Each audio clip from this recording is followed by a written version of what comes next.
Did you start recording? Yeah. Okay. So, what's up? This is a Buffalo Running Podcast, and we're putting movies on the radio. I'm your host, Christopher Carrera. I'm here with my two special guests, Grayson Balding. You want to Hello. have a little intro? Yeah, hi. I'm Grayson Bolden. Nice. And I'm here with my second guest, special guest, Luis Torres. Yo. I'm Luis Torres. 12th All grader. right, let's get started. Or you want me to 12th keep going? grader, by the way. No, we're good. Okay. So we're gonna start off with some news really quick. So for famous birthday today is James Scoldafini. Happy birthday, rest in peace to him. Lee Soprano's actor. This is Tony Soprano. How do you feel about James? I'm so sad. Yeah, he's a great I actor. am. He's a really good actor. Yeah. Yeah. You know who we're talking about, Grayson? Not really, no. He's You've never seen The Sopranos? My brother started watching Sopranos, so I've seen a couple episodes. He's the big Yeah. guy. He's a big guy. Yeah. Yeah. Well, the one that There's goes a to lot the of big therapist. dudes in that show. The one that goes to the therapist. Mm-hmm. Okay. Yeah, Okay. Yeah. He's the main gabagool. Yeah. Sure. Wait, he's dead? Yeah, he died unfortunately. Not in the show. Yeah. In real life. In real life. Yeah. Yeah. That's unfortunate. Yeah, happy he's a birthday. really good guy. Yeah, happy birthday to him. Happy birthday. He was one of my favorites. He's actually really funny. There's a bunch of pictures of him with like SpongeBob statues. Yeah. I He's just fucking love standing those. next to them. He's always standing next to SpongeBob. I love that. Next on news, the Croods New Age, which is the Croods 2. The new trailer drops to September the 21st. The what? The It's Croods. dropping in 3 days? Yeah, Is that the Yo! Is that the caveman That's- thing? that's the Caveman movie. You guys excited for the new? No, I'm not excited for the trailer? Croods. Yeah. I personally am looking forward to this new trailer. Are you kidding me? Did you have fun during the Crude's first movie? I didn't have fun. No. Fun? It was like, have you seen Ice Age? It's just that, but worse. With humans. Yeah, it's called the Croods. Are you kidding me? I would be fine, but like the main lady in that movie, like the main girl, her face really annoys me. Actually, Yeah. no, all of their faces are pretty annoying. I always find that funny. They're cavemen, so it's like I don't think they're supposed to be attractive. I'm not looking for like a sexy caveman over here. Yeah, it's also for children. It's like one of the big ones. Kind of weird. Hey, there's Alright. some pretty attractive animated characters. Is all I'm saying. That's true. I hate that American animation has started moving to the ugly side of it instead of like the super Chad sexy animation. What? You don't know what I mean? Like every like Japanese animation, all the characters are ugly unless they have a reason to be ugly. Oh, Like yeah. you have animation like Rick and Morty and like what is that one pedophile show? You lost me. Big Mouth. Big Mouth, yeah. Yeah, this American animation is pretty ugly. Well, mainstream, quote unquote mainstream. Yeah. But y'all remember Flynn Rider from Tangled? Yeah. Yeah, he's so hot. There's never been a sexier animated character. Never. Y'all can show me Right. something that's like purposefully meant to be sexy. Yeah, you can't top that. Flynn Rider from Tangled. Wait, so you guys are watching Croods for the sexy characters? Yeah. We got so off track. Anyways, That's the plot of Croods 2, actually. They encounter sexy animated This is gonna people. be cut out. That is not good. we're moving on. We're moving on from this. Next on news, Nomadland and One Night in Miami are potential Oscar winners, Oscar contenders for the upcoming Oscars. They both have 100% on Rotten Tomatoes. Which movie? Nomadland by Chloe Zhao and One Night in Miami by Regina King. I haven't seen him. Huh. Yeah, me either. But I was really looking forward to One Night in Miami because I love Regina King personally. Oh, it's directed by Regina King? Regina King, cat the character? Regina King. Wow. I'm so proud of her. That's great. And Nomadland features the main actor. I forgot her name from Three Billboards and. Oh, yeah. No, I know. Yeah. Yeah, I love her as an actor. What was she in? She's I don't married, remember. Fargo. She's in a bunch of Coen Brothers movies because she's married to one of the brothers. Really? Yeah. That's sick. She's one of my favorites, dude. She seems like such a cool mom. Frances McDermott. Right. McDermott or something. Yeah. Her role in 3 Billboards Outside of Ebbing, Missouri is one of my favorites. Oh yeah, so good. So good. Very fun to watch. Recommend. But yeah, those are both 100% on Rotten Tomatoes, and they're both potential Oscar contenders.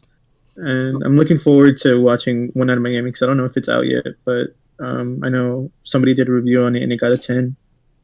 So that's one I'm looking forward to. Good. Yeah. That's good. Yeah, no, that's good.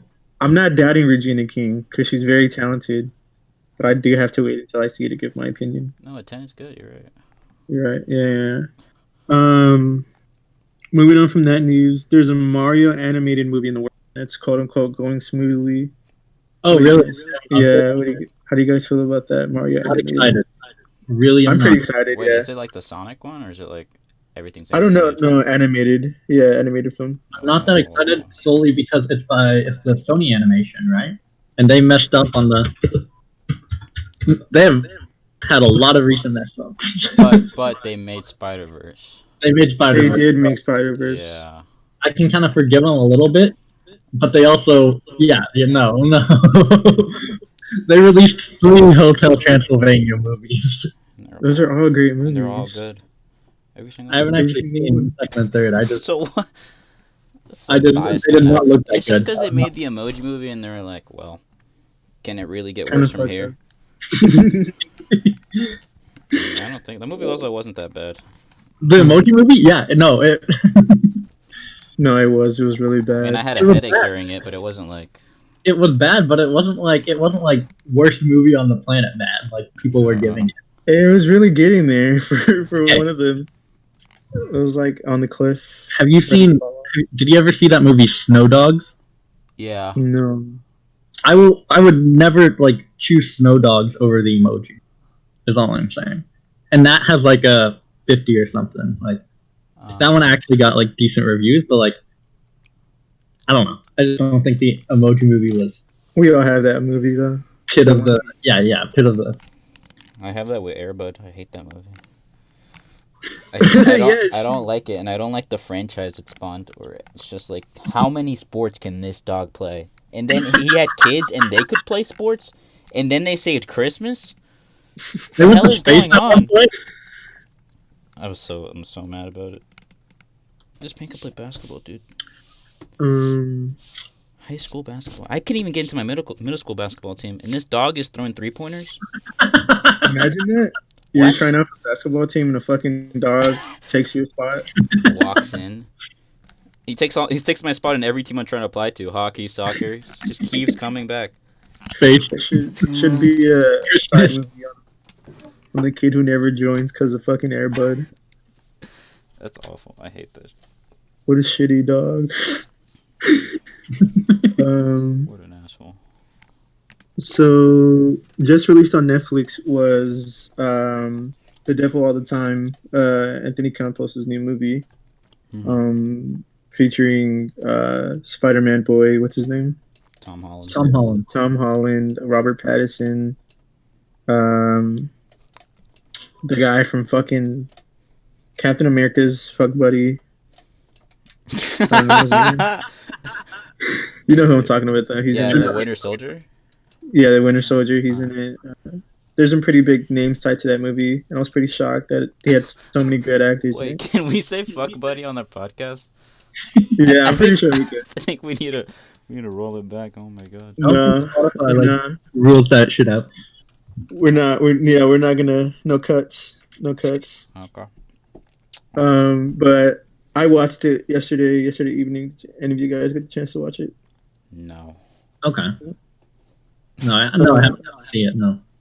Okay. Well, what I will say about it is, it's a pretty decent movie. Okay. I reviewed it on my Letterboxd. If any of you want to check it out. Check that out. Shameless plug.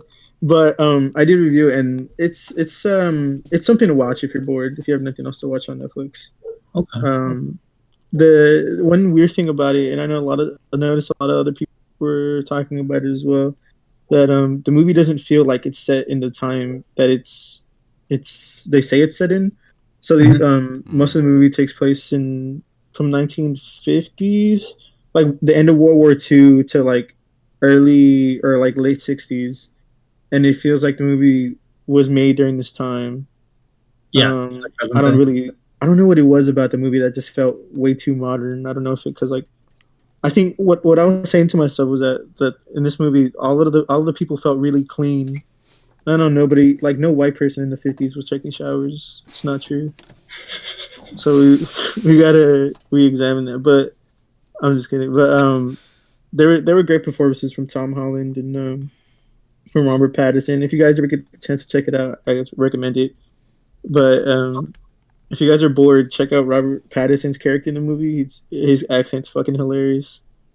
He plays like really southern guy, and his accent's funny. But I rewatched Knives Out recently, and what's the detective's name? He's the James Bond. Daniel Craig. Daniel Craig. I can't watch that movie with a straight face. Like anytime he's on screen and says anything, and he just kind of talks like this. Yeah. I think that's the point. So good. I love that about him. So, like, if you have a donut and you have a hole in that donut, there's a smaller hole in that donut. Yeah. But really, it was the donut that was the problem. It's the donut, the bigger picture. I love that. What a really great movie. Shout out Rain Johnson, which he's made one of my favorite movies. Shout out that man. But also released on Netflix was I'm Thinking of Anything, which I know for a fact we all watched because I told all you guys to watch it for this podcast. Yes. We're gonna review it here, so I'm gonna let Grayson go with this first. Oh, okay, that's a lot of pressure. I really enjoyed it. Well, I didn't prepare a whole review. I thought it was really interesting, and it was kind of one of those movies where at first you're like, okay, this makes sense, and then 30 minutes in, it doesn't, and you're kind of confused the rest of the way out. But like, it's one of those movies that has a bunch of different ways to like interpret it, or at least that's what I thought. I don't really know. I thought it was phenomenal, just because it's like I really like those like kind of mind trip movies, the ones that like I don't know. Sorry, I'm. Cut this out. Please cut this out. A lot of his movies, Charlie Kaufman's. This is ironically his most like straightforward one. That's what I was saying. Because the first half, it's basically them in a car and them in a house.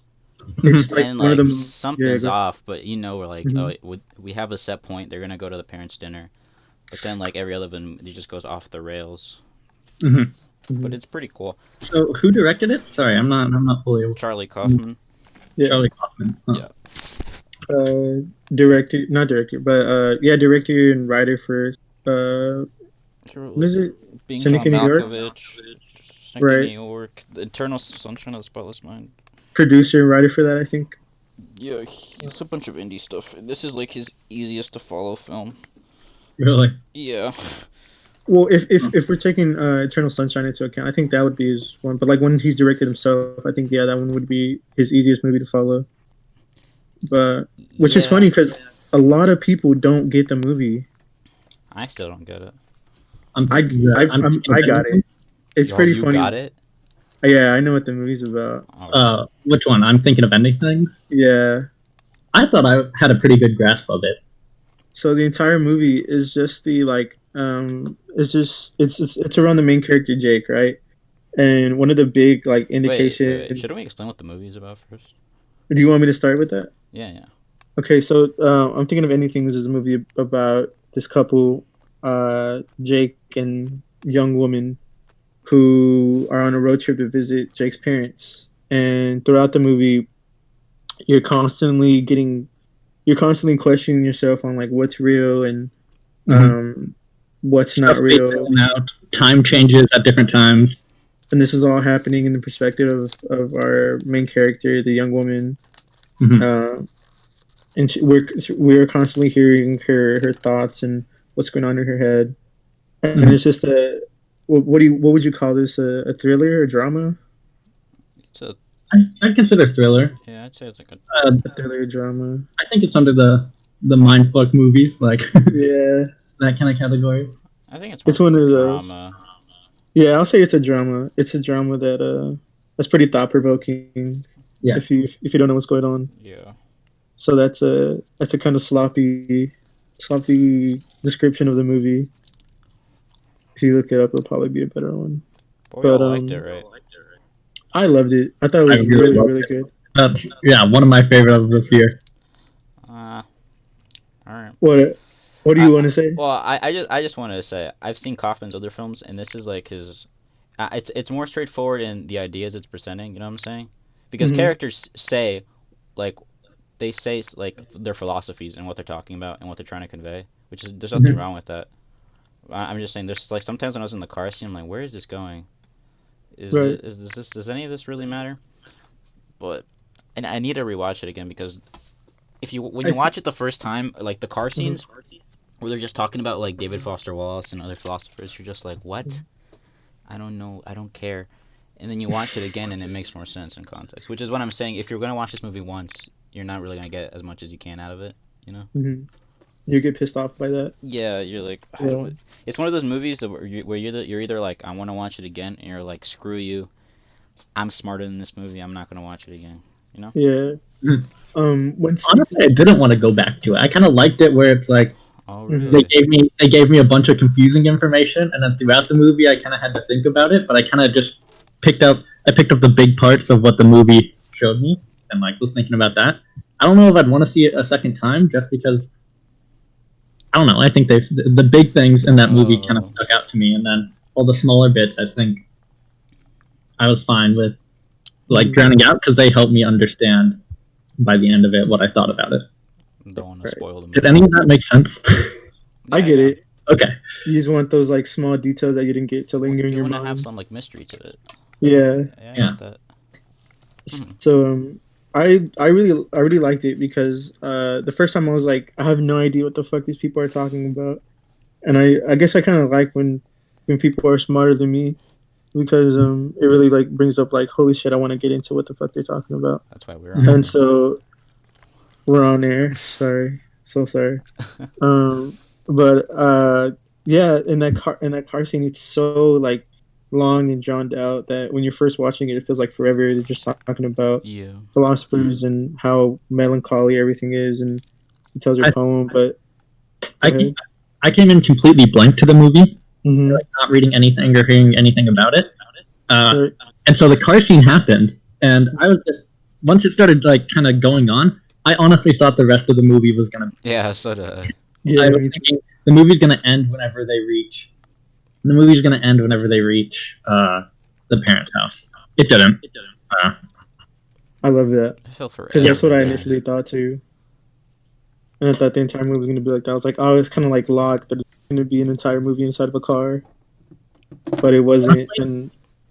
Honestly, coming into the movie, I knew nothing. I knew nothing. But with a name like I'm thinking about ending things. Have you guys ever seen Manchester by the Sea? Yeah. Okay. That movie is like I was not a big fan of that movie just because it's like there wasn't a lot. I didn't like it that much just because it was just sad. There was nothing to it but sad. Like it felt like most of the movie like revolved around it being sad. And so I was not a big fan. And so whenever I saw the title of this, I'm like, okay, this is just going to be a normal other day. Like you're going to go through one of the characters' lives who's going through a lot, and it's just going to be sad. It was not that, which I was very happy about. Yeah, that's what I thought too. I thought it was like, wow, it's going to be about a. Well, I mean, it kind of is about that. Kind of. It is, but it's not a. It's not a. Let's just follow their life normally. It's a. If you want, I could tell you what the movie is about. So we could get into a kind of deeper conversation about it. Okay. So like how you interpreted it, or just like what? No, like what it's actually like genuinely about. Because I remember I interpreted it. What the fuck is this about? I'm like, I think this is what it's about, and I was like, okay, yeah, this is what it's about. So, this movie is just about a guy who met a girl at a bar, and he basically fell in love with this girl at first sight. Mm-hmm. And this entire movie is a dramatization of what would happen if he did take this girl on a road trip, if he did introduce this girl to his parents, or if he did take her to his high school. Mm-hmm. And so it's just sorry, keep going. Okay, so it's just this like super like psychotic dude who's like just fantasizing about this girl he saw one time in a bar, and that's why we can hear all of her thoughts, and that's why her appearance changes throughout the movie, and that's why his parents change appearances changes throughout the movie, and that's why only his appearance stays consistent throughout the entire movie. Mm-hmm. And that's why we get those shots of him looking out of his window at the beginning of the movie, where we hear a man talking, and she looks up, and like that's the old man is supposed to be Jake, and that's what's happening on screen. It's what's happening in his mind as an old person. So it's literally just about a guy who never got to be with that girl, and he's just fantasizing about her. So that's the entire movie.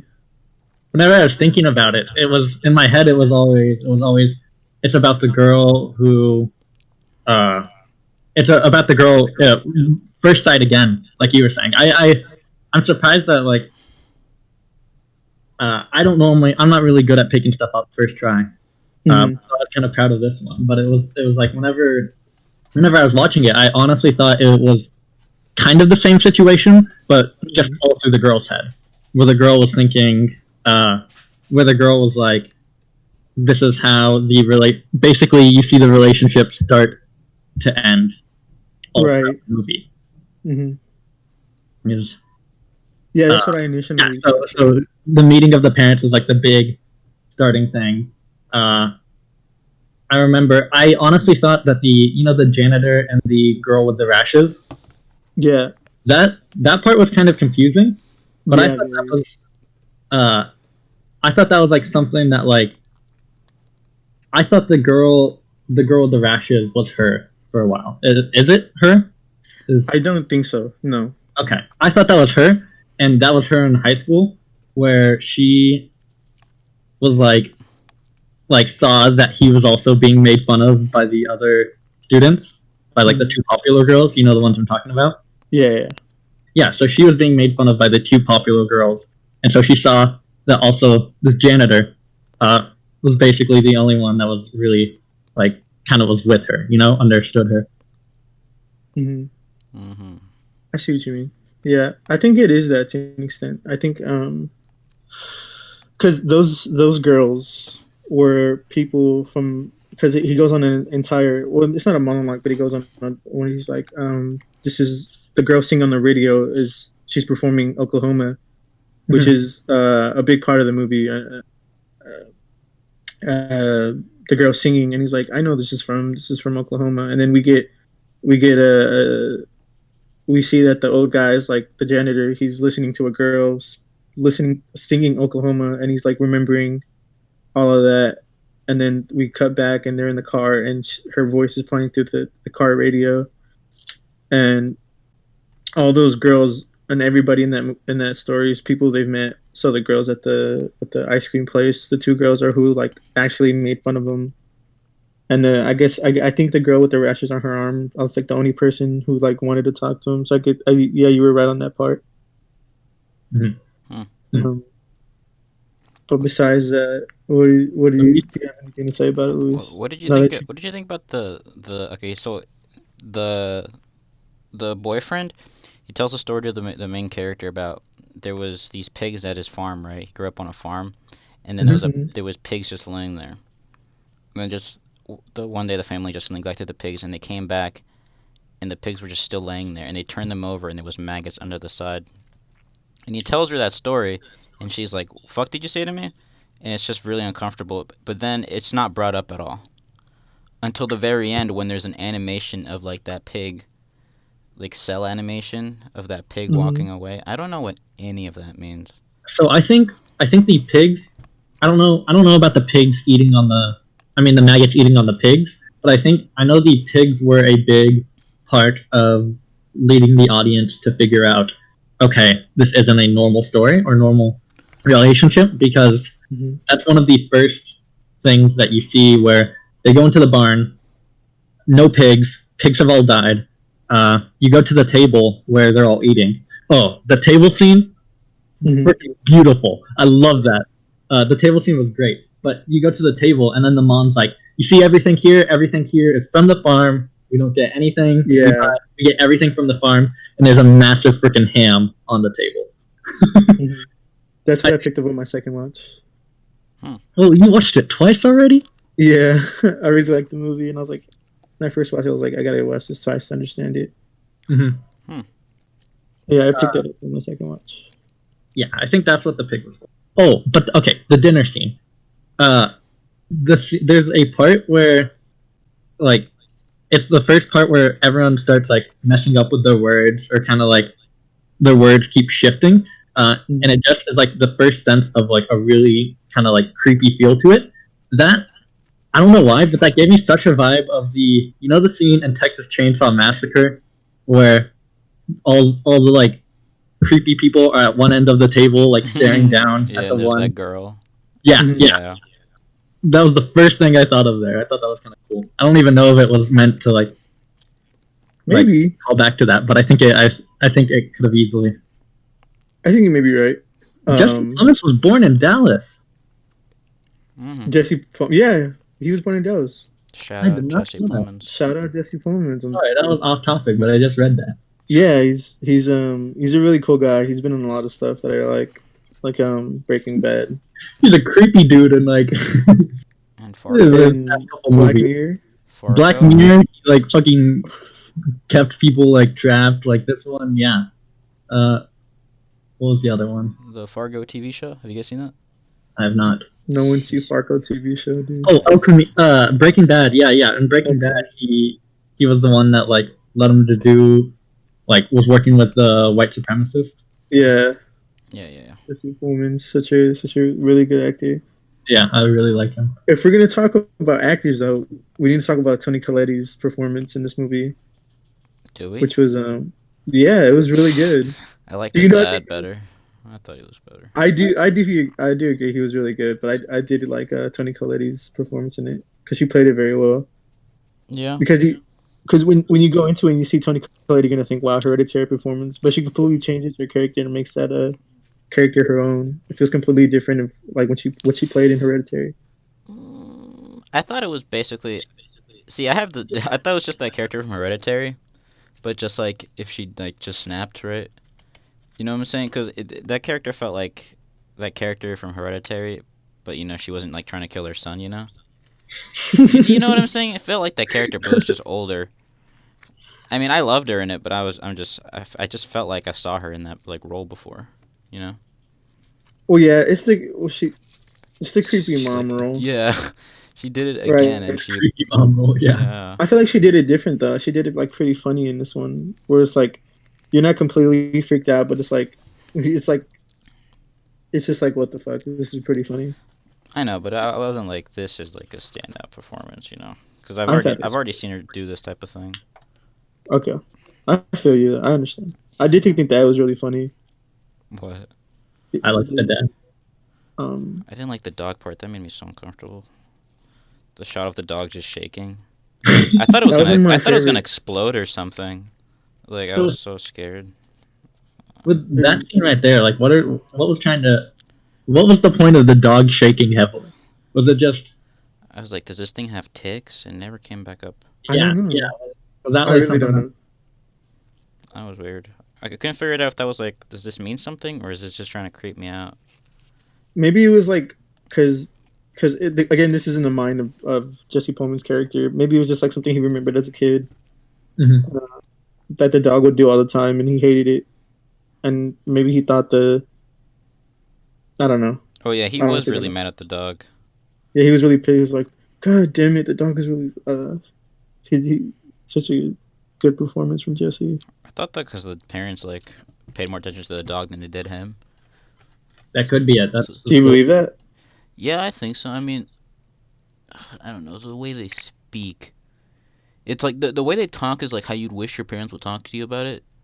But he's so mad about it. It's so strange to me. I just feel like what they're saying is what he wishes they would say to him when they were alive, right? Because this is all in his head. But he's still so mad at them because I guess they neglected him. Well, don't you think that? I mean, they let the pigs die. The medal thing was kind of taunting. Right. Yeah, the medal. Mm-hmm. It was like that was the only thing they recognized him for ever. So it was like, yeah, they were fucking like making fun of him, like, oh yeah, you got the good medal, like the one that was almost the best. Oh, and then they say like he's not special; he has to work hard as much as everyone else. Oh, that was so sad. It was so heartbreaking. That was funny because he wasn't even mad at that. It looks like he genuinely accepted that he wasn't smart and that he wasn't special. I was pretty sad. Yeah. But, was it? I thought that was funny. I was like, was it funny? Wow. I was like, holy crap. We see things very differently. I thought it was pretty sad, especially because he had no reaction to it. Like that's what I thought was funny. He was so accepting of it.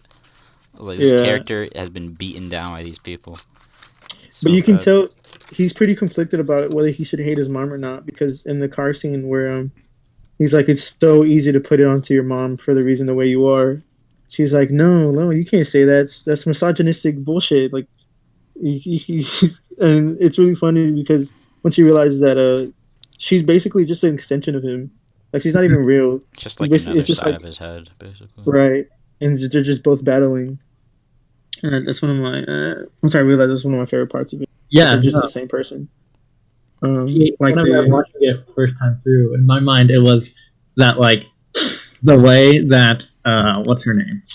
I have it right here. The way Lucy... The parent scene for Lucy, it was like he was an extension of her brain, where the parent scene for Lucy wasn't him taking care of his own parents, it was her kind of like projecting him onto what she was going to have to do later and dealing with all that. Right, yeah, and she just kind of... She was like, I like the way you take care of your parents. It really, like... Yeah. Yeah, that's a really good detail to find. Yeah, I feel like if we if we went about this movie forever, about the details about this movie could go on literally forever. Because there's so many small tidbits about it. Oh man! But it's so dense with literary and like film references. Remember there's a scene in the car where they're talking about a movie. I forgot what it's called. Yeah, they were talking about. And he's talking about like his interpretation, and she just shits on his interpretation. Shits on it. She pulls out a cigarette and she talks like every film snob I've ever heard. And just, she instantly shifts. A completely different person. And she just emotion. Yeah, destroys him. The reason that happened is because I think Kaufman said this. But in the scene where she goes into his room, you can see a bunch of like movies and books and like all of other things. And there's one from this movie reviewer, and it reviewed the movie. I think it's called An Insightful Woman, or it's something. But he read like that's one of his favorite movies, and you can tell that it's one of his favorite movies because he's like, well, he's like, wow, such a good performance. Mm-hmm. But in this review, the reviewer completely shits on this movie, and he thinks it's fucking like stupid, and he obviously feels bad about it. And Kaufman said himself, like, whenever you enjoy something so much and you see somebody review it, you kind of feel dumb that you enjoy it because you admire this person so much, you kind of like don't like the movie. And that was like literally projected on screen because Lucy, like, she recites one of the characters, or like one of the interviewers, like verbatim, where she's like He just starts speaking like mumbo jumbo. It's basically like it is what it is, you know. She's destroying him. She's basically devaluing his opinion. That's how, because you basically look up to reviewers like automatically, right? Because you're like, oh, I'm not getting paid to review films. This person must know what he's talking about. Mm-hmm. And that's how you feel when someone's like, this is garbage. Like, sometimes we're going to say movies are garbage on here. Like, Crudes, that's garbage. And some people out there, they're going to be mad about it. But it's true. Yeah. You know what I'm saying? That's literally what's shown on camera. And that was really interesting to read and, like, realize. So, yeah, that was a really fun part of it. I thought that was interesting. But we're going to move on because we could talk about this forever. So, if you were to give this... let's say out of 5, what would you guys rate this movie? Wait, 1 out of 5? You'd rate this 1 out of 5? No. All right. Is it a 1 out of 5? Yeah, 1 out of 5 ratings. So like 1, 2, 3, 4, 5. Mm-hmm. I'd give it. Wait, can we do halves? Yeah, we can do halves. Okay, I'll do 4. 4.5 out of 5. No, just 4. Just 4. I'm gonna give it 4.5. This honestly was one of my favorites this year. I'd give it a 5. A 5? Yeah. Wow. I don't want to say it's like. I feel like my 5s are like for like perfect movies. It's like there's some things that like. Yeah. I think it could go more on. I think it could be. There was a whole lot. Yeah. And a whole lot that it threw on you at once. Mm-hmm. And I think I would have given it a 5 if it was. I think I would have given it a 5 if it just made itself. If it hinted towards what it was a little more clear, or hinted towards kind of what it was going for. That's funny because Luis is the exact opposite, aren't you, Luis? Aren't you like? Yeah, I don't like it when they hold my hand. You see, so there's no way that movie could win between you guys. Yeah, that's my point. I would have thought it was better if he just went more in the opposite direction and there was more animated pigs, more creepy sequence. Just like what is happening? That's the exact reason why. More pigs. If it was more like that's why I like Lynch's movies so much, because I'm like, I don't know what is happening, but I love it. You know? So I'm glad I have both of you on here. But yeah, I would give it a 5. Would you recommend it to people who are on Netflix? Yeah. Yeah, I think if you watch it, if you're like on the first scene, right, with the car, mm-hmm. and you're not invested by that point, just stop. No, I think you should stick like just a little bit longer. But if you're like completely bored, like if you're not interested at all, you should just stop watching the movie. You should just stop. Yeah, I agree. I think once they leave the dinner table.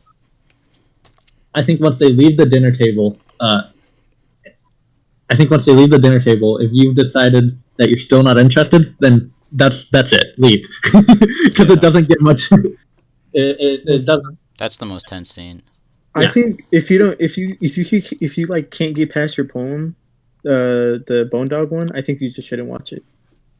Yeah, it's a lot of people talking. Yeah, it's like what's his name? It's like Tarantino films. If you don't like people talking, just nonstop. Yeah. Yeah, mm-hmm. But if you do like literature and you do like seeing what's on screen, then I feel like you would like this one. If not, it's probably steer clear about it. First recommendation, the podcast. First recommendation All of the podcast. All 3 of us like it. All 3 of us really enjoy this movie.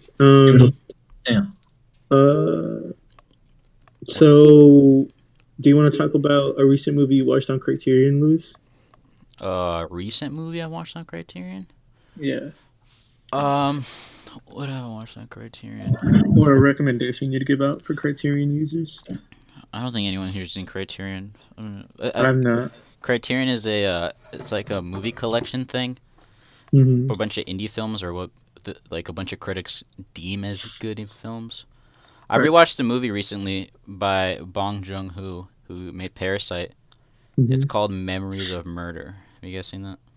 No, I want to watch it. I really want to watch it. Yeah, I'm pretty sure it's his best film next to Parasite. And it's basically, it's a bunch of, like, the worst detectives ever put to screen. Because they live in South Korea, and this is the first serial killer ever, and they're looking for something that they don't understand. Mm-hmm. And they're just trying to find it, and it just does not go well at all, and I think it's great. It's pretty funny, and it's really sad. And it's beautifully shot. It's great. That's a rec from Criterion. No, I got that. That's from Neon Films. It's different.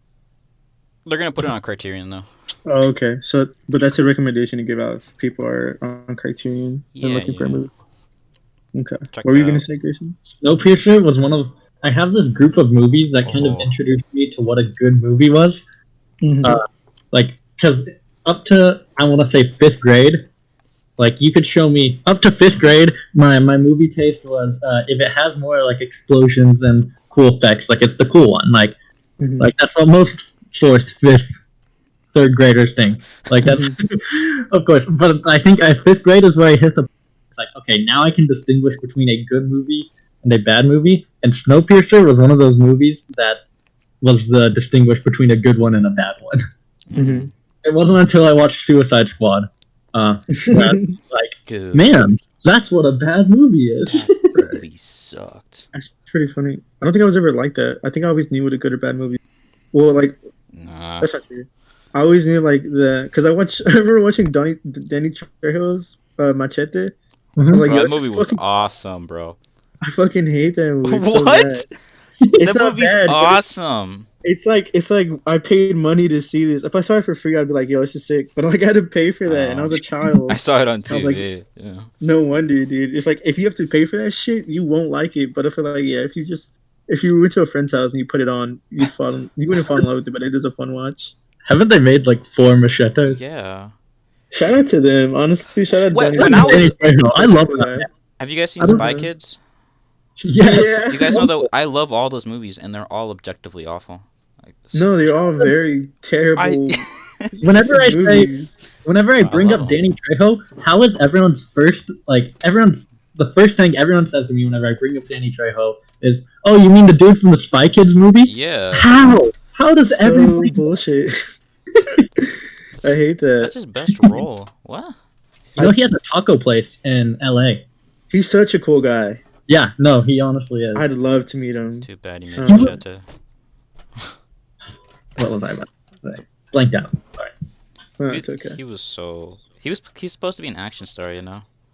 Like Dwayne the Mhm. Johnson, but he just never took off, you know? It's because, well, I don't know. I think he was too forgiving on what movies he was partaking in. He did not have standards. Right. Bro, you cannot But- do Machete and then do Spy Kids and expect to be respected. I'm I sorry. feel like no, but as a Mexican person, like hearing that you'll be in a movie, I think it's pretty like eye opening because like I know there aren't a lot of Hispanic filmmakers or like a lot of Hispanic people in film.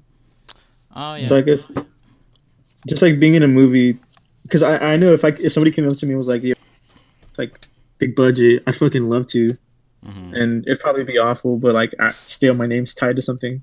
And it's also just like if you get offered any movie, even small budget, like people like being in movies. That's Yeah, even Like- if you don't act, just the prospect that hey, you could possibly make the big screen here. right. I think that's huge for anyone. Like John Travolta or like Elijah Woods. Those are very like huge actors who love doing small time movies. And like John what's his Travolta? name? Yeah, John Travolta's part of like a lot of small movies. Is he? Yeah. Have you seen Gotti? No, Awful. Have you seen The Fanatic? He plays an autistic guy. I think I've heard of it. It's awful, too. Yeah, he just loves partaking in like low budget Just shit films. Awful, awful movies. I don't Shout know out to why. him though. It's probably his best life, I guess. He plays a character called Moose. Do you want to know how he dies? I don't, because I want to watch it. He gets hit by a car. Please tell me he gets hit by a car. No, think about his name. Oh, He oh, gets- Yeah, he really does. It's so oh stupid. my lord. oh man, That's poor really bad. guy. Really funny though. I hate that. So we're gonna let's talk about let's give our movie recommendations. Oh, And then we're gonna move on to our Bro, Q&A. Everyone's gotta watch Fargo. Has anyone seen Fargo? Yeah, I've seen Fargo. Fargo is the best movie of all time, bro. The movie's It's really fun. so good. Are you kidding? Dude, the movie's so well directed and it's so well acted. It's like, it's crazy. It's so genre defining. Remember when Pulp Fiction came out and it was like, wow, this is what crime movies can be? Same thing with Mhm. Reservoir Dogs. This movie was like, this is what a detective movie can be. And this is what, like, it also represented a part of America that no one cares about, even still. North Dakota? Just because you're from there, dude. Who Just cares? 'cause you're No, from I'm there. just saying, it's so... Everyone needs to watch that movie. Were you actually born in North Dakota? Yeah. What goes on in North Dakota? What happened? I don't know. I was only there Fucking for nothing. like a few months, and then we flew Fucking back here. nothing. There's nothing that goes in. That's North what I'm Dakota. saying. But that movie makes it so interesting. Like, aren't you a little bit more interested in North Dakota after seeing that? Maybe because of Steve Buscemi. That's just because I love Steve Buscemi. Buscemi?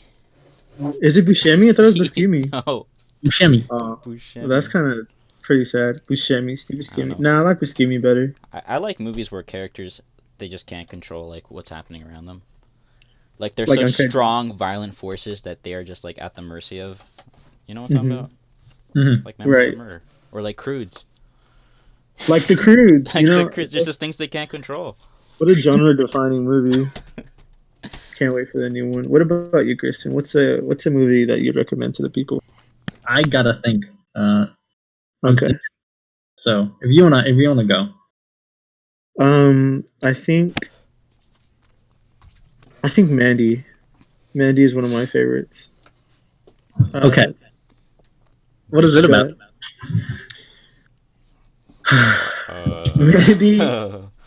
Mandy's like if you got high with like normal weed and then you find out it was laced, and that's the movie. Is that the plot of the movie, or is that what it feels like? That's what it feels like watching it, because the entire movie is about, it's Nicolas Cage, right? And he's living his life with his wife out in the woods. And it was something happened. I can't remember the movie too well, but it's one of my favorites. His wife gets, something happened to his wife. I'm not gonna spoil it. And he goes on it's just a revenge movie, but like with beautiful colors. His wife dies and he has to get revenge for her. Right? Spoiler alert! Sorry, holy shit, dude. That's what happens. It's a revenge story. What else is gonna happen? It's a huge revenge story, and I remember seeing a scene from it. It was just him, like yelling, drinking fucking vodka in his restroom with his underwear, just like in his underwear in a long sleeve shirt with the tiger on it, and he's just yelling in his restroom. And I was like, "You have to see this movie." And I bought it and I watched it and I was like, "Yo, this is something everybody should watch." So if you haven't seen Mandy, check that out. Nicolas Cage is fucking awesome in it. But do you have your movie? Yeah. Okay. So just recently, I was scrolling through a bunch of movies that, you know how you have that list of movies that like you've always wanted to watch for a long time. Yeah. Probably put it off for 3 years. So Hush was one of them. Right. Honestly, really liked that movie. Thought it was cool. Just like the fact that it was silent the whole time. I honestly didn't though. Minor spoiler, nothing huge. But I really wanted the. Have you guys seen it? Yeah, I've seen it. Mm-hmm. Okay. Well, in the beginning of the movie, you see that there's this masked man. You see that there's this masked man killer who's coming into this lady's house. Cool. Basic like murder plot. Cool. But later in the movie, so they've introduced you to a couple characters that possibly be, and then later in the movie, the guy just takes off his mask. Honestly, I either wanted him to like stay anonymous till the end, or like hear something about him, or I wanted him to, like, I don't know, just like we know who he is or something. But other than that, like, I really liked it. I thought it was cool that they could. Yeah, it's a fun little watch. It's on Netflix if anybody wants to watch. Nothing like amazing. It's not like I'm gonna say like horror defining, but it's fun. Yeah, it's a fun watch to watch with like your friends, or like. But yeah, it is on Netflix if anybody does want. Oh, we should recommend a horror movie. Horror movie, Rick. I was gonna talk to one of our friends about a horror movie thing, but yeah. Do you guys want to recommend a horror movie? Yeah. Have you guys seen Wreck? Yeah, I think everybody's seen Wreck. Oh well, I'm done. The original one? Maybe no, both of them. I don't Wreck think 1 and Wreck 2. You've never seen Wreck? You need to watch Wreck. Wreck is really good. Yeah, REC. Way more movies than I do. You guys like Blair Witch? I really liked it. I liked it on my second watch. The VVH? Yeah.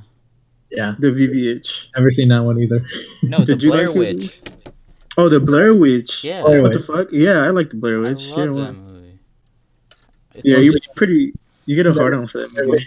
Because it's so underrated, bro. People only like the Paranormal Activity movies. That movie's like so much better. Oh no, we're not gonna get into this. It's true. Here's the thing about popcorn movies. I was not a big fan of the first Paranormal Activity. I hate that movie. I like the Mexican one. It's so funny to watch. The Mexican one? Yeah, the fifth one. The fifth one? Yeah. That movie sucks. It's awful, but I love seeing Mexicans on screen. That one, they're not good. Sorry. No.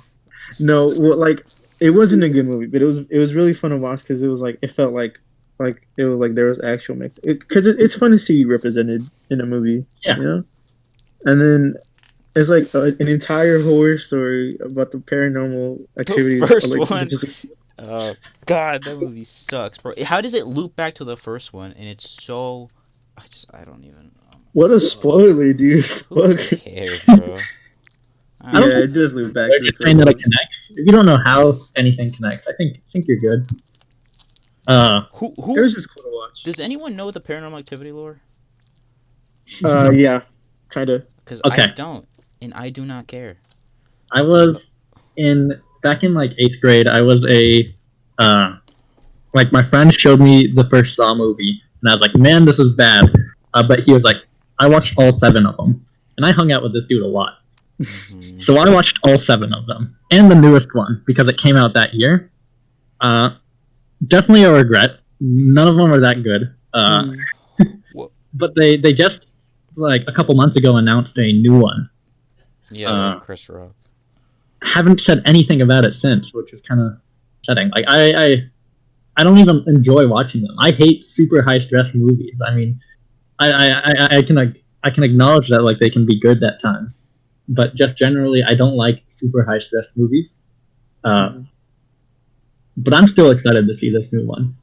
It can be god awful, and the last one was god awful. It was what was it called? Jigsaw, I think.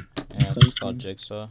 Yeah, it was god awful, but just like once you've already seen 7 of the same movie, and then there's a new one. Yo, you gotta admit the first one was like kind of cool. Like. Oh yeah, no, the first one is probably one of the greatest. Yeah. But then it kind of goes off the rails a little bit. There's one, I don't remember if it was like 4 or 5, but like one of them kind of just stuck out as being better than the others. I don't know. Mm-hmm. You can't remember it, so.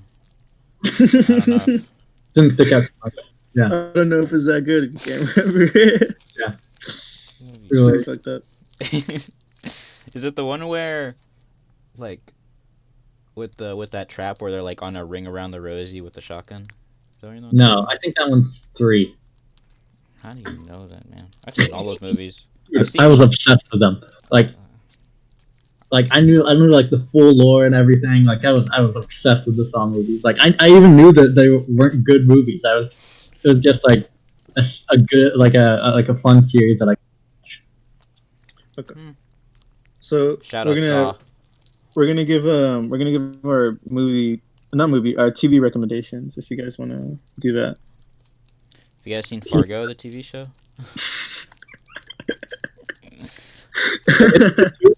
Choose something else, dude. Choose something else. Let's see. TV recommendations. Modern. Yeah. Modern. Everyone should watch Mr. Robot. Have you guys seen Mr. Robot? I've seen most of the first season. You should watch the whole show. It's super good. I will. It's where can the people watch it? Incredibly Amazon. If you have Amazon Prime, which I know you guys do, go on Amazon Prime Video. All 4 seasons are on there. And if you don't have Amazon Prime, then I don't know. Pirate it. Yeah, pirate it. We support full piracy on here. It's so good. It's shot beautifully and it's great. It has a lot of things on hacking, mental illness, sushi. It's really good. That's cool. Check it out. What about you, Grayson? What's a TV show you recommend to the people? Just because it's one of my favorites, and it's the first episode, so I'll throw it out there. I really like Money Heist. Yo, that show is good. It's so good.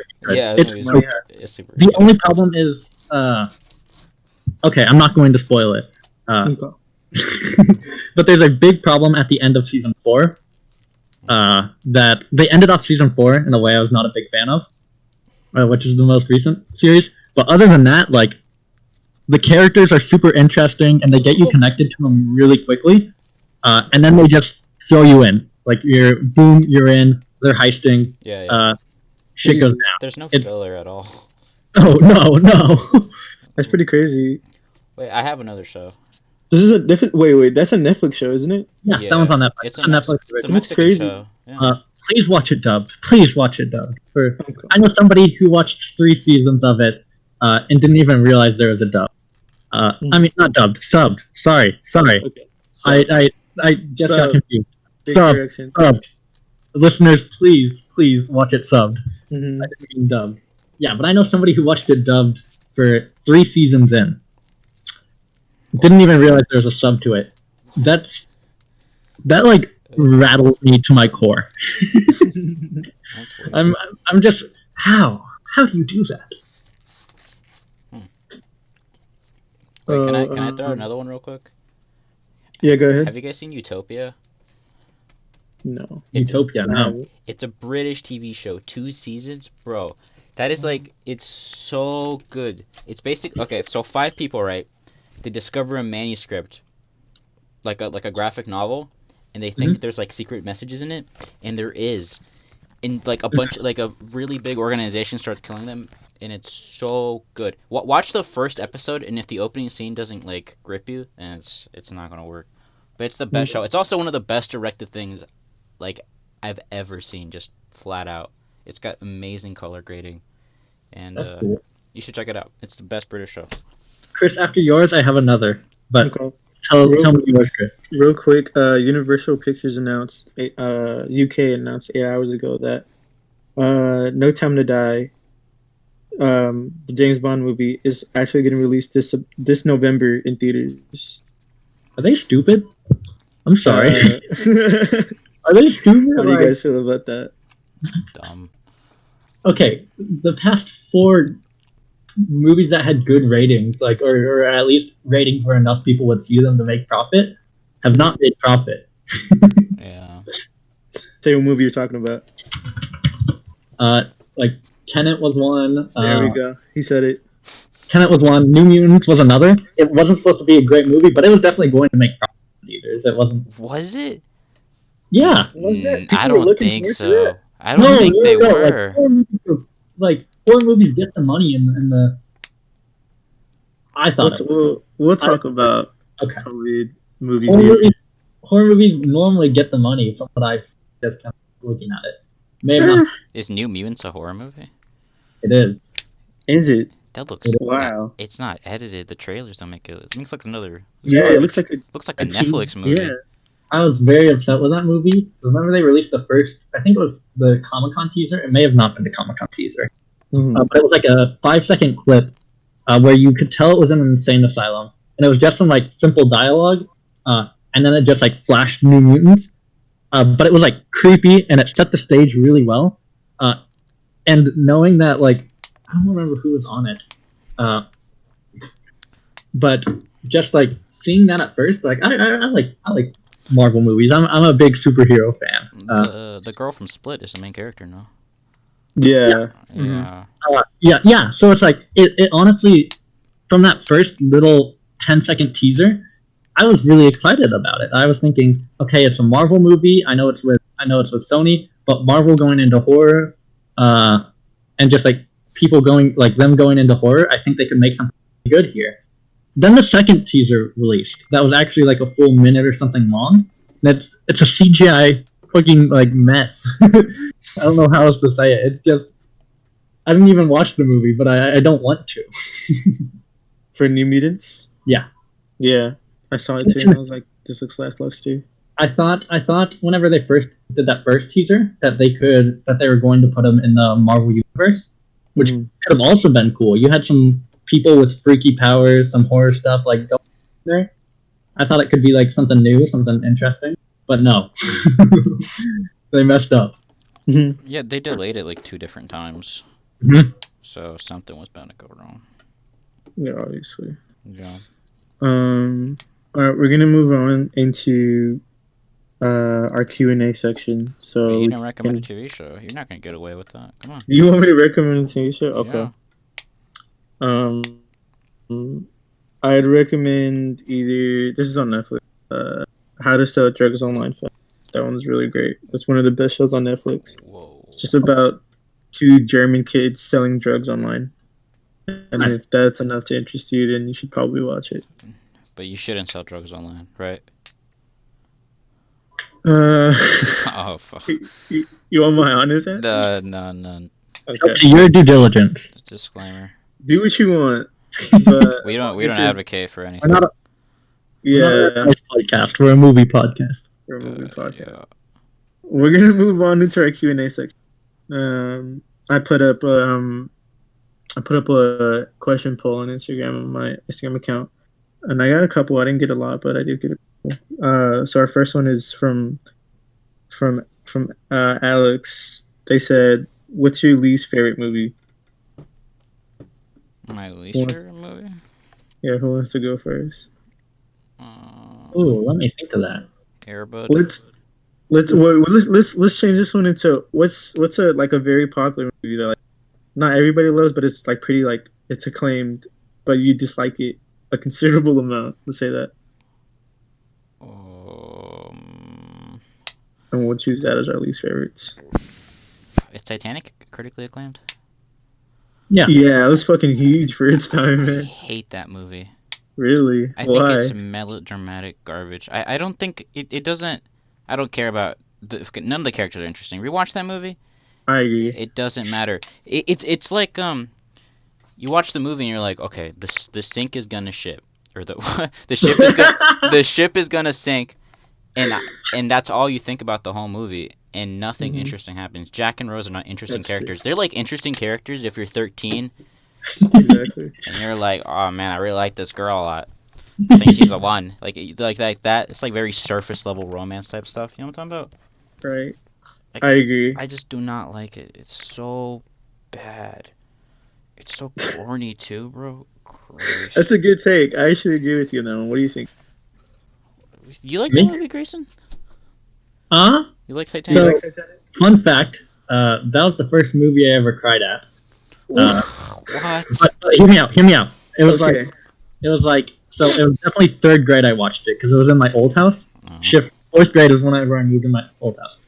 Mm-hmm. It was at the old house. It was one of the third grade was whenever I watched it. And it wasn't even that the characters that I was attached to was what I cried at. You remember that scene where the ship's sinking? Yeah. You remember that scene where the ship's sinking, and then there's that scene of the old couple, and they're kind of lying in bed. Yeah. Okay, that was freaking sad as a child. Right. Like that was really sad as a child. And so I have a little bit of nostalgia for it just for that. But yeah, I don't have many great memories. I actually do remember as a kid there isn't much. Like that's pretty funny. When's the ship sink gonna happen? When I was a kid and I saw like old white people in movies and they're like about to die or they're just old, I'd be like, yo, this is pretty sad. But then I remember like they're probably racist, and I'm something like I just lose all sympathy. And I've thought this way since I was a kid. It's really funny because like every like 1950 movies I've seen, I'm like, and a white person, you're supposed to feel bad for this like white old dude or white old woman. Like, you know, these people are probably racist. I just don't give a shit. So that's what I'm thinking about movies. But that's what I'm thinking about though. You don't remember like who is Jack and Rose? What are their characters again? Jack is a timid artist, and Rose is God, she's so. Rose they're two contrasting cool characters, man. The juxtaposition of the characters and getting together. Garbage. Are you kidding me? Okay, what about you, Grayson? What's your least favorite? I think I already mentioned this, but it's been a while since I've seen it. But I remember really not like Manchester by the Sea. Okay. Yeah, I know you already detailed it. We don't need to go. Yeah, I know it's a hot take. I don't. Yeah, I know a lot of people. All. It was voted as one of the best screenplays. Like there were best unmade screenplay that people wanted made into a movie.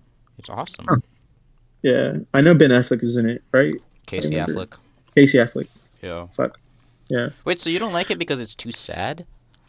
I didn't like it because that was the only thing it is. Like it was the only thing to it. It was just like, well, it's a pretty sad story. It's a sad story.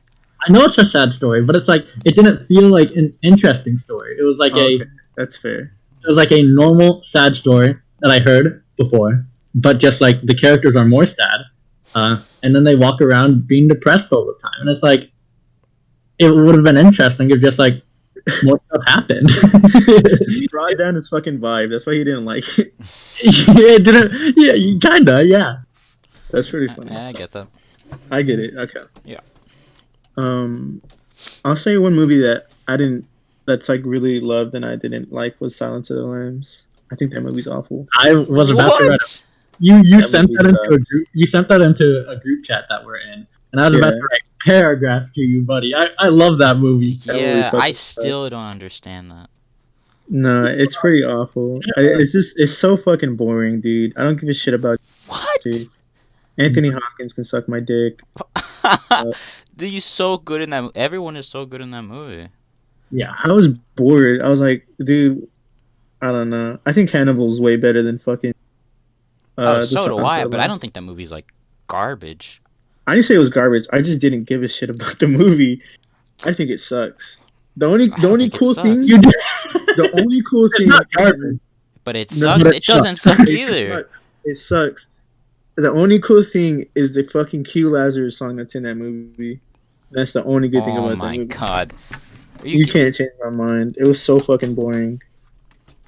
So bad. How? I don't understand. What was boring about it? I just didn't like it. I was just sitting there. Every other second that you're like, now I didn't expect that. Like, nah. I mean, like, they show Hannibal like eating a guy. I'm like, holy shit, that's supposed to be cool. Like, he's a fucking cannibal. I'll try that. I think Cannibal is what I wanted Silence of the Lambs to be. So I think Hannibal's way better. I don't care about Silence of the Lambs. Okay. I don't know about that. He's not good. They don't portray him as cool. Who? Fucking Hannibal in that movie? Yeah. I don't think so. Also, I think Jodie Foster is like amazing in that movie. Yeah. I think I thought her whole arc was great. I also think Hannibal is like 10 more times than I'll ever watch Silence of the Lambs. Fuck that movie. That's weird. That's me. That's me. Weird is what it is. That's me. I'm sure somebody will agree with me. I think it might be like you must have heard of that movie before, right? Like, right. Everyone's like, this is one of the scariest movies.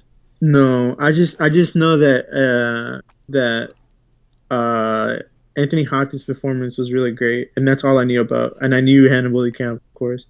That's all I knew about the movie. And I was like, okay, this is supposed to be regarded as a pretty good movie made in the 70s or whatever this shit. And then it's supposed to be good.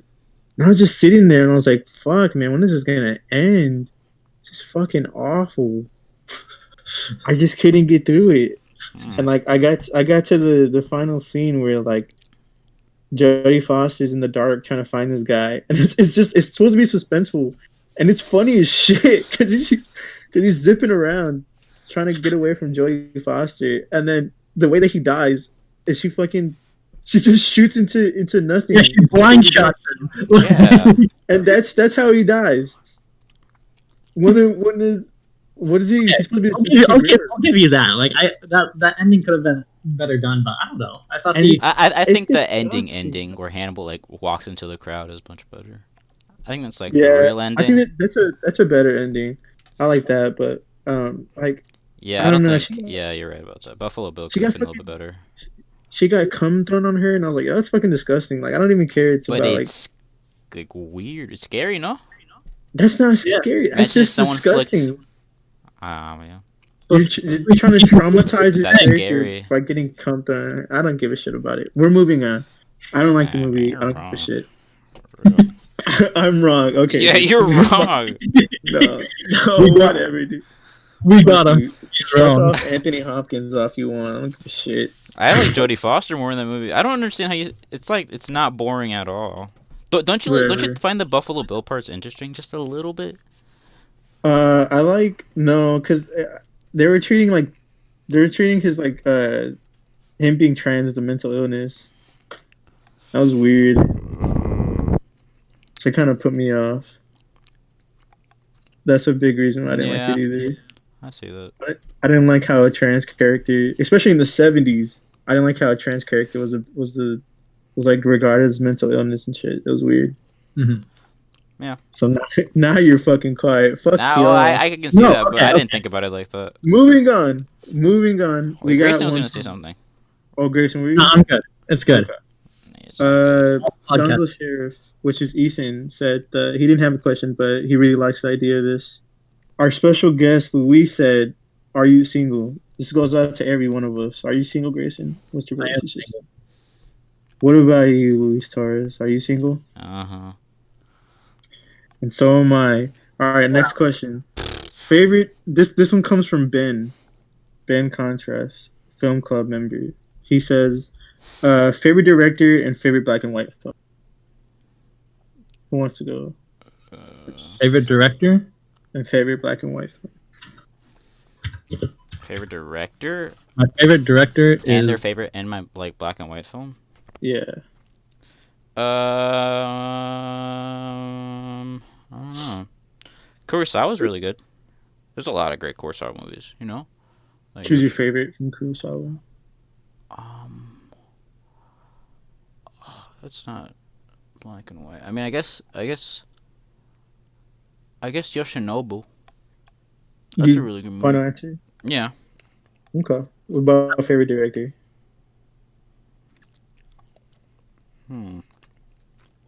That's a good question. We'll pause on you and see what Grayson has to say. What about you? So I don't know my favorite black and white movie, but y'all are gonna laugh at this. But y'all are gonna laugh. But my favorite director is Masaki Yuasa. No, I'm not. Yeah, that's a pretty good one. Dude, he's made some real bangers. Mm-hmm. I saw Mind Game. I saw Mind Game just a couple months ago, and I was obsessed with it. Like, one of my favorite movies. And so I just started watching all of his other stuff, and man, I really like his stuff. Like, God. I get you. Yeah, I feel you. Do you have a favorite director? Or a favorite black and white movie, Kristen? Oh, Seven Samurai. That's good too. Let's get that out real quick. and what's it called? Rashomon. I'm sorry. Shut up. I'm sorry. What about you, Grayson? What's your favorite black and white movie? Not that I know of. I watched one the other day. We found it on Criterion. It's about a bunch of workers revolting against this mafia group. I know that's very vague, but it was really good. Next podcast, if you remember, we'll bring it back up. Okay, sounds good. Hidden Fortress is good too. What's your favorite director? Of all time? Let's say all time. I don't know. Probably I don't know. Probably Fincher or Tarkovsky. Fincher's a good one. I'd say Fincher is one of my favorites as well. Yeah, I think Social Network is one of the best movies of all time. Yeah, fuck Mark Zuckerberg, but that movie's Period. It's just so good. Fucking what a great movie. Yeah. Also, what other movie did he do that I really liked? Seven, Zodiac, Gone Girl. Speaking of Seven, 25 years. Happy birthday to Seven. That happened 3 days ago. 25-year-old movie. Happy birthday. Happy birthday. Happy birthday to Seven. So that movie made me cry. Yeah. Oh, Greta Gerwig is one of my favorites too. She's only made 2 movies and I love them both. Yeah. Okay. Okay. I say David Fincher is my favorite director, or I say Charlie Kaufman, or let's say Spike Jonze just for that. I say Spike Jonze is one of my favorites. Wow. Yeah. He made Her. He made Where the Wild Things Are. He made Being John Malkovich. He made. I forgot about Where the Wild Things Are. That movie's great. Such a cool movie. You should watch it. And my favorite black and white film, tied with The Lighthouse. Very basic. And I forgot about The Lighthouse. That's a good one. Yeah. I thought about Roma. Yeah, I was gonna say either The Lighthouse, Roma, or The Artist. Francis Ha. That's another one. Francis Ha is one of my favorites as well. Ah, Francis Ha, yeah. Juju Soup said they didn't have a question, but they really hope we get good ones. That's a friend of mine. Religious Spider on Instagram said, "What's your favorite foreign score? From a foreign film?" What do you guys think? Foreign score? Yeah. I mean, was it do you know the Italian band Goblin? I don't think so. I think I've heard of them. I'm pretty sure Italian movies have the best score ever. They've done the score for Suspiria and a bunch of other Dario Argento movies. Right. Just a bunch of Italian movies, and it's just a bunch of prog rock with some of the sickest guitar riffs you've ever heard in your life, and it's all really great. If Italian movies, their scores are like the best ones, especially the early '70s ones. Mm-hmm. Like Goblin. Check out Goblin. Check out Goblin. All right. What about you, Grayson? I have no clue. I'd have to think about that for a minute. That's okay. Sorry about that.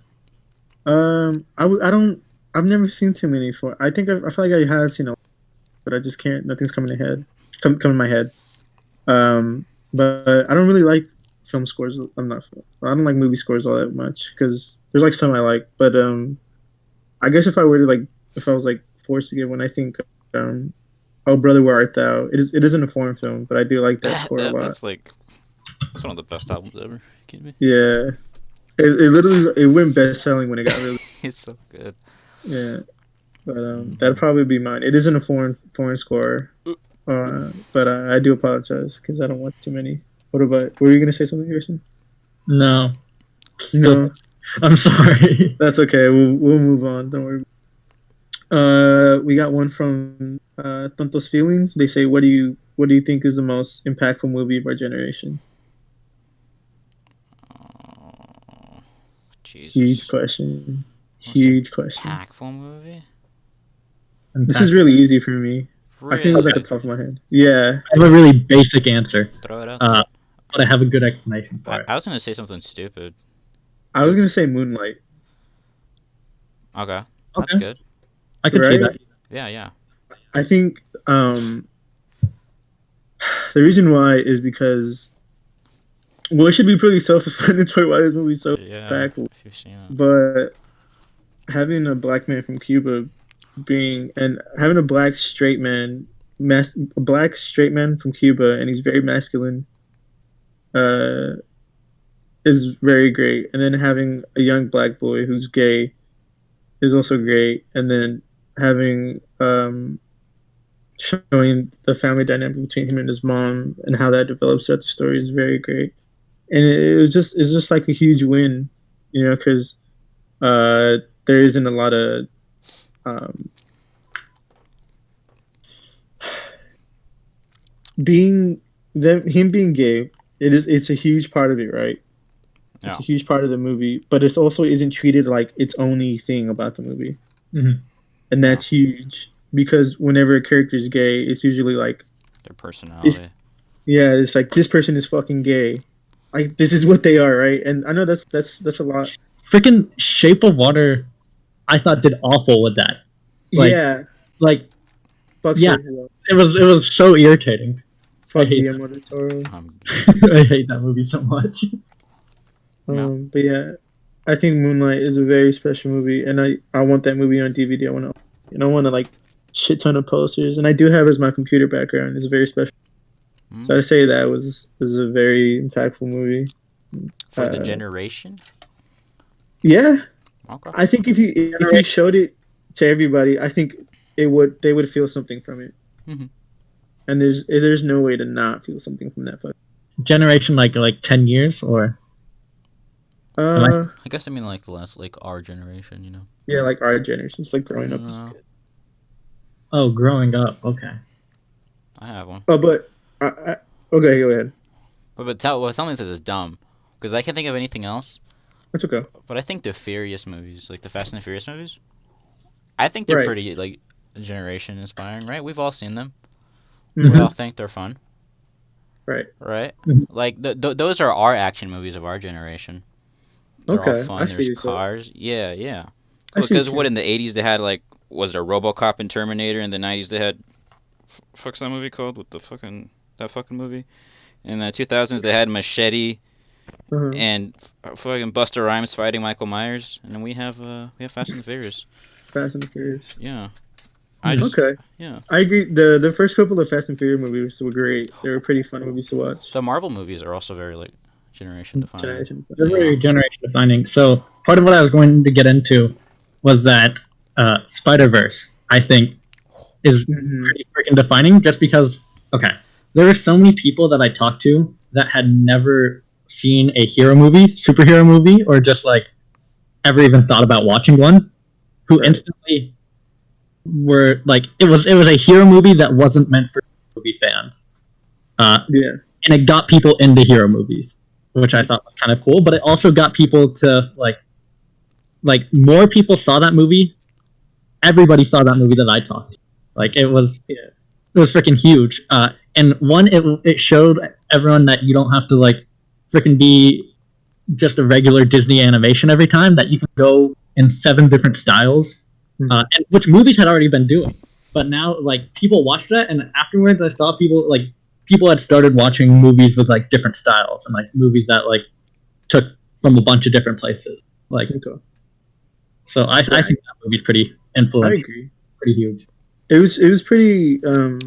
It was cool to have the Afro Latino on film. Yeah, and it shows the main lead, and then freaking the defender of the universe. It was so cool. It's very special. Also, the soundtrack on that. The soundtrack was great. Yeah, a bunch of people in.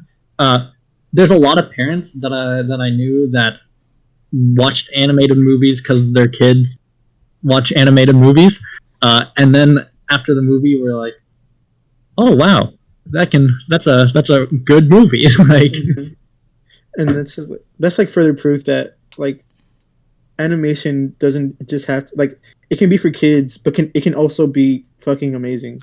Oh yeah, 100%. And that was literal proof. Yeah, and it showed it was people had already been doing that, and people had been doing that since animation has started, and that's been a thing. And it's just Disney that childized. It was Disney that childized animation. Yeah, but that movie there was like just kind of like a bringing everybody back to their senses.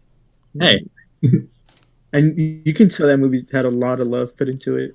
Yes, yeah. We worked on it. Just love working. It took a lot from comic books too. Yeah, you see a lot of hero movies and just movies based on comic books in general.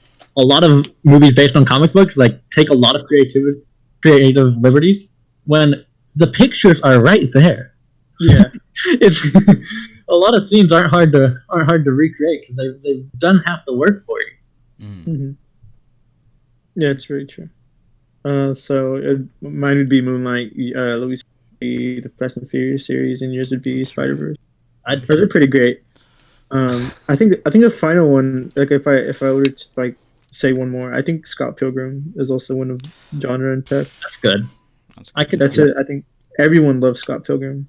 And that's I think I don't know if it would be not genre defining, generation defining. I think so. I think people see it and like it, but I think you'll get some people obsessed with it. I just don't. I think nobody that I met came out of that like with pink hair with something like wow, like not that. True. I mean, I'm not a wow. Wow is the wrong word there. I don't think enough people came out of that movie like. I don't think enough people came out of that movie different. That movie had one of the biggest stars of all time. Michael Cera? Captain America. Oh, what? You're talking about Chris Evans? Chris Evans. Oh, yeah. I think if you ask any teenager today if they like Scott Pilgrim, they would say, what are you talking about? They would say they love it. No, that's not true. Teenager. I think they say they love it, but I don't think you get enough. If you're talking about like a general audience, if you go up to, let's just take our school for example. Like, there's so many kids in our school who probably have never heard of Scott Pilgrim. But they've heard of Fast and the Furious. That's not fair. That's right. If you ask the original, let's ask the very original freshman class, and the second coming freshman class. I think if you'd ask them if they watched Scott Pilgrim, they'd probably say yes. And if they haven't, and you showed them, they'll probably like it. Oh yeah, I can see that. So that's I don't know. I say that one probably, but we should probably move on. And I don't blame you. It's like it's a great freaking like no. We're gonna get another question now from this one's from Paul Bagley, which is one of my favorite people. I love Paul. Shout out Paul. But he says, "What is your favorite genre movie? What makes a particular genre better for you?"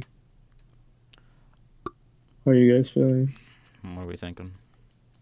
What we're thinking. Cool. I would say, what's my favorite genre movie? Yeah, and what makes it better for you?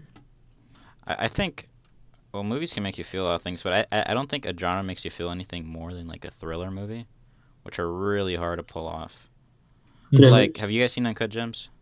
Yeah. Oh, yeah. Yeah, that movie made me feel so many emotions.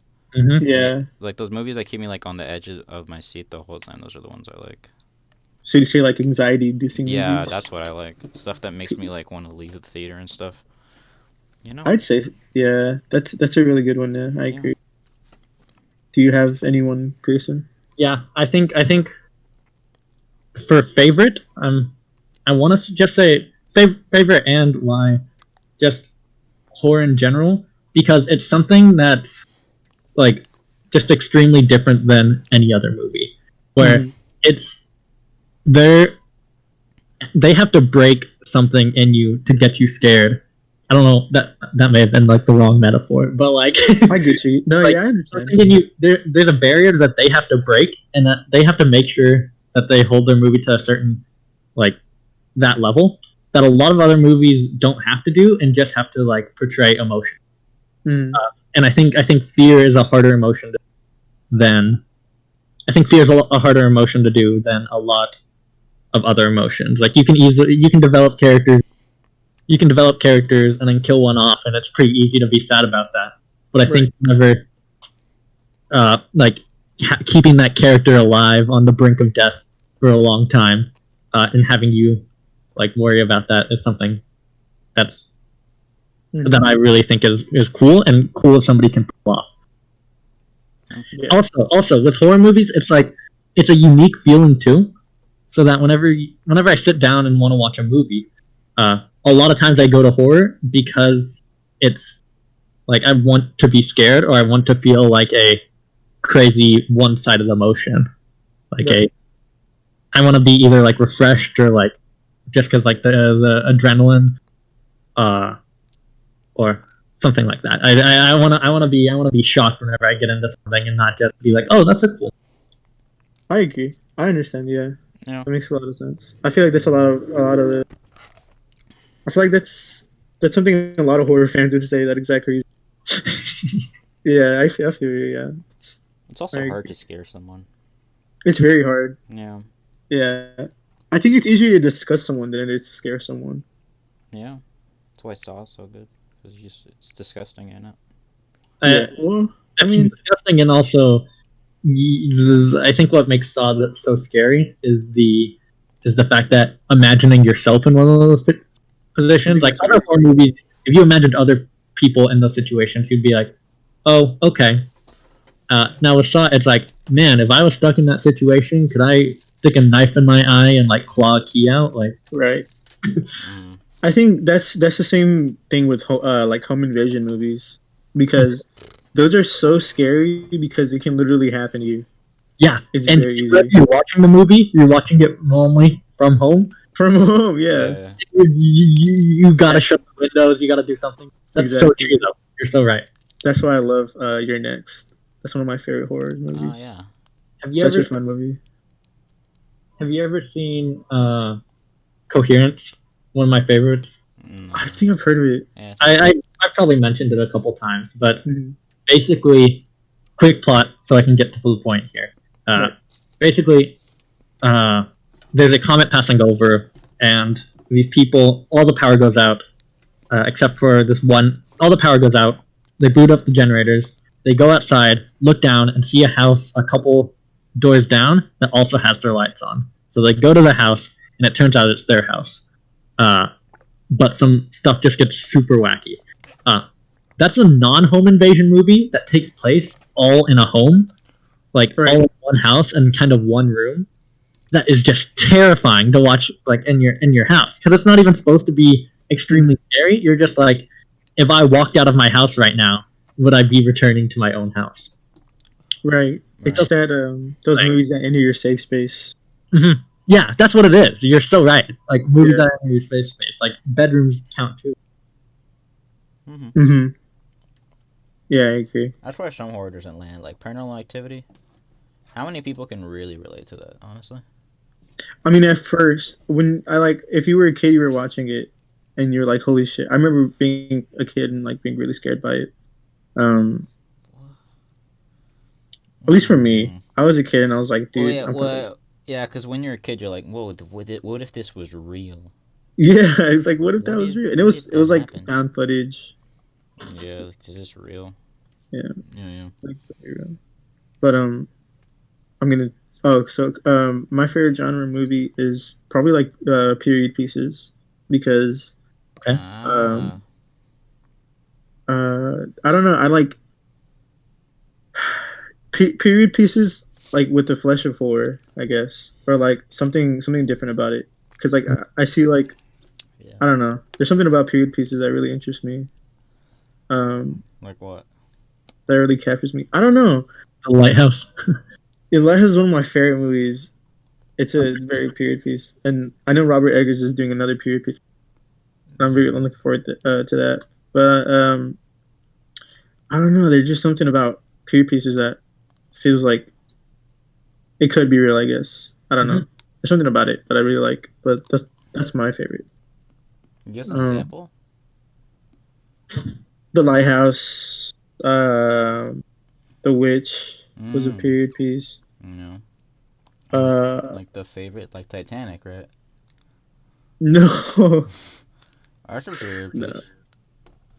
I guess so. Do you like horror period pieces? Is that what you're saying? No, I do enjoy period pieces though when it's done right though. Okay. Like I enjoyed fucking I don't know. The Favorite.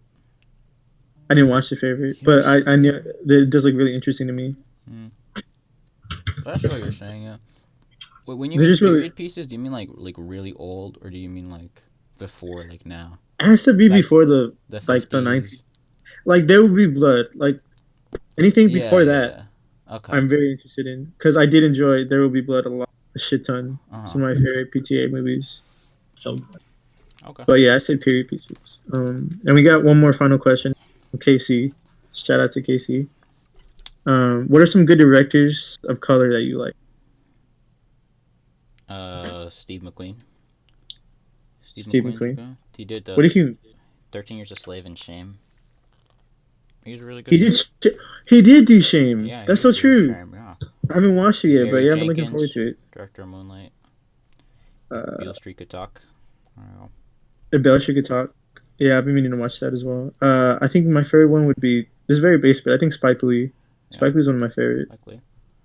He's very hit or miss for a lot of people, but he makes pretty good ones, and he's pretty inspiring because he always has an idea, and that's what I really like about him. He's just a really cool, and I like how he puts himself into his own movies, but it doesn't like seem pretentious. You know what I mean? Jordan Peele has not let us down yet.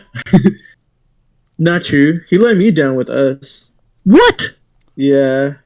What? I'm not with this one either. That movie was. He really hit the sophomore slump for me. No. It wasn't great as good as I thought it would be. I really liked it just because not just because. I mean, I wasn't expecting a lot of that. Like. I figured out the ending before the movie finished. Oh. So I was like, I don't know. Really? Okay. It wasn't what I was expecting. I thought it would be a lot more scarier. I think he put too much comedy in it to the point where it just took away from the movie. What? I didn't think that. Yeah. Like the scene where she's like, call the police, and the fucking thing is like I think that was the most corniest scenes of fucking all time. I think that I really like this stuff. I think, okay, the only problem I had with Us was that they framed it as a horror movie and it turned into a survival movie. Yeah. The first scene in that house, that's freaking terrifying. And then they leave the house and the movie's fine. Like the movie is no longer scary past that. Only problem I had, other than that, like if I'm trying not to put it under just a genre, because it wasn't just like. It shouldn't be considered like just a horror movie. It has horror scenes. Right. But yeah, I don't know. I thought it was. I'm not saying it was bad, but I'm not saying. I'm just saying enjoyable. That it was. I guess it was, but it just wasn't what I expected from him because I know he could do so much better with it. Candyman is looking really good right now. There's something I'm looking forward to. I'm really looking forward to Candyman. I was pretty scared of Candyman when I was a kid, and I hope he does really good with it. But I have to say that he really did hit his sophomore slump with us. And I'd say the same thing with Ari Aster for his Midsummer movie. Yeah, I'm with you. But the opening scene of that movie is really good, though. What'd you say? The opening scene for that movie. Oh yeah. Yeah. Mhm. Oh, Alfonso Cuarón, that's another director of color. He's really good. Shout out them. Mm-hmm. I love Hispanic directors. I like Hispanic directors that don't try to make fun of Hispanic culture in order to appeal to white people. You know what I mean? Yeah. Okay. I don't remember what his name was. What did he do? Okay. Jorge Gutierrez. Do you think he does that? Like, what did he make? He made Book of Life and El Tigre. No. Okay. There's a difference between Mexican comedy and Mexican sellout. Mm-hmm. You know what I mean? What do you mean? So, like... Because some people have really, like shit on him for being bad at that, and then other people have been like, no, he's just exaggerated a bunch of stuff for artistic. El Tigre was a show, right? Yeah. Yeah, I don't remember too much about it, but I found it funny. But I know the Book of Life was alright. I think fucking what's the other movie about the Day of the Dead? Cuco or fucking Coco? Yeah. I think that was much better, but oh yeah. But this one was like a couple years before, and also I think a smaller studio on it, so I just think that when Mexican people have this weird thing with white people, like we gotta appeal to them, and because we need that white acceptance and we need that white gaze, and so when they have the shitty fucking funny Mexican accent, or they have I don't know, like there's this movie called, well, that's not fair. There's this movie called Un Día Sin los Mexicanos, which is about it translates to the Day Without Mexicans, and it's like, oh, all these white people, they lose their mind. The world wouldn't function. And it's like, to an extent that is true, but I don't know why we need the acceptance of white people, our absence from white people's lives in order to get acceptance from them. Yeah. And why we can't just make movies where there's a strong character, or where we talk about the trauma and the hypocrisy of Mexican culture.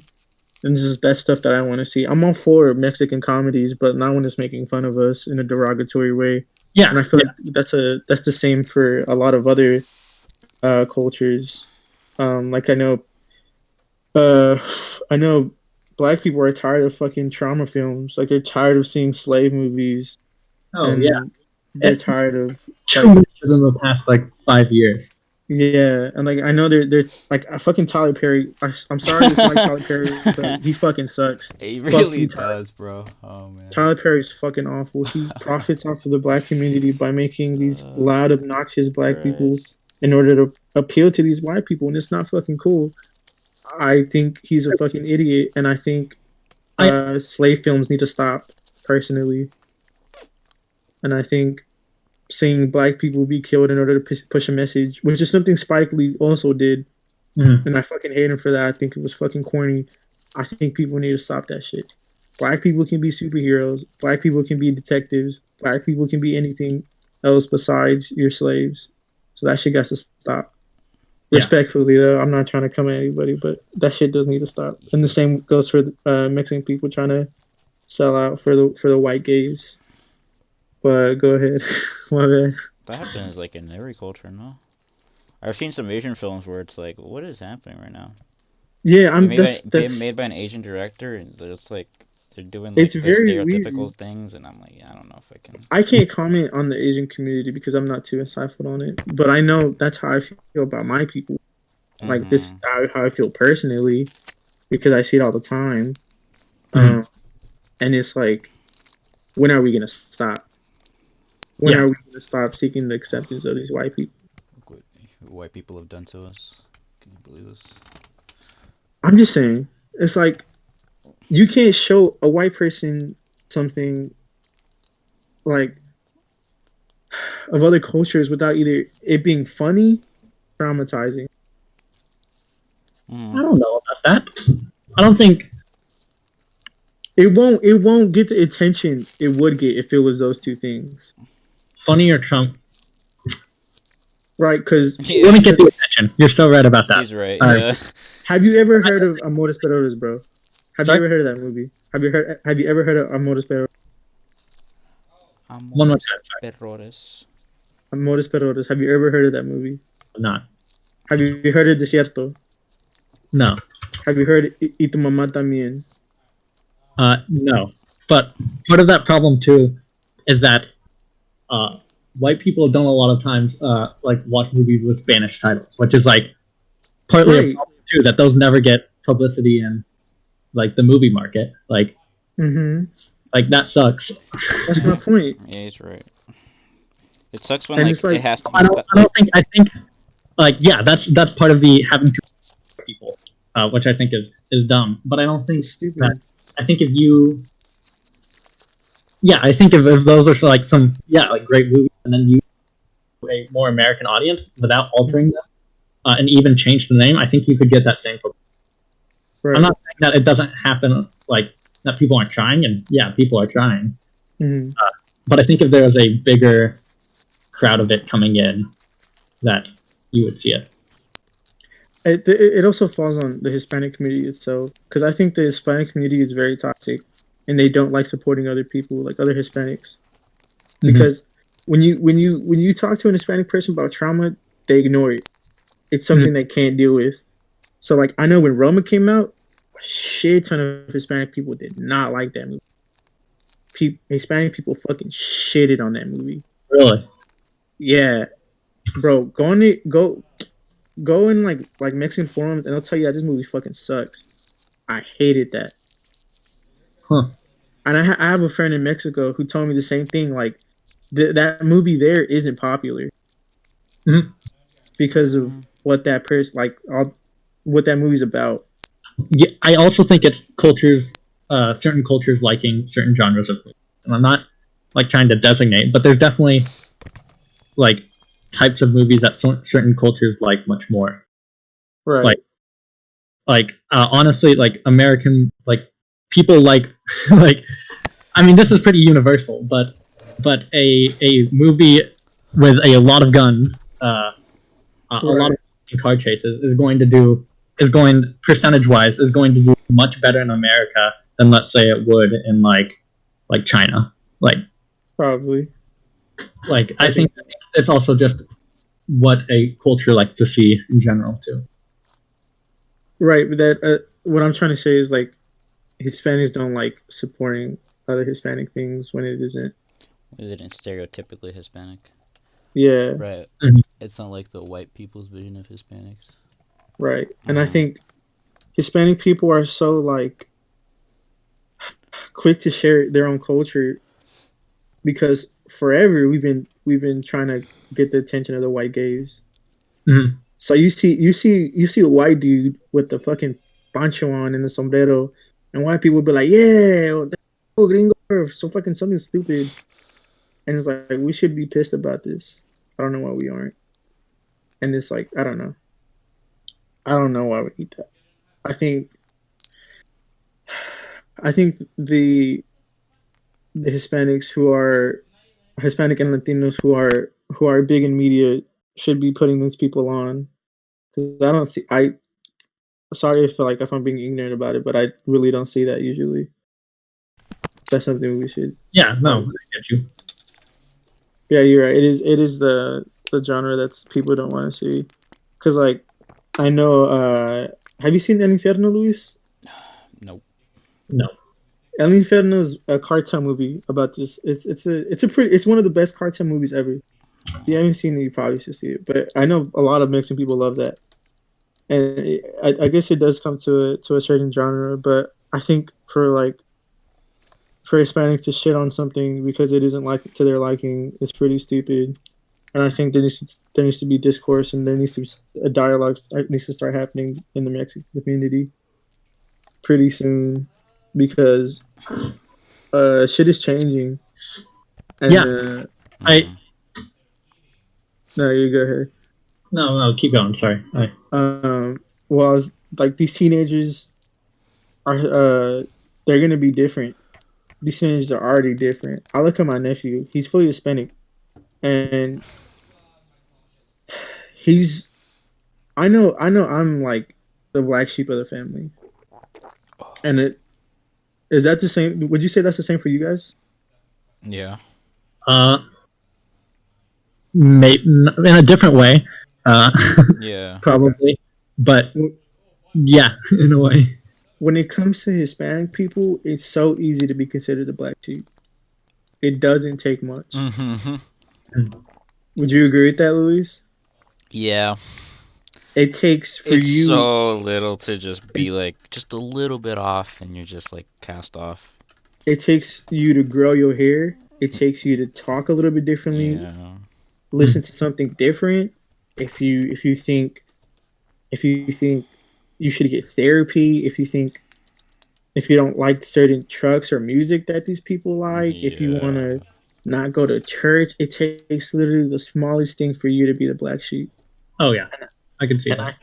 And I think if these kids aren't going to get accepted into their family soon, either that Mexican culture dies, which is something beautiful. Mexican culture is something super beautiful, but there needs to be a dialogue happening, and I'm pretty hopeful it's going to start happening pretty soon.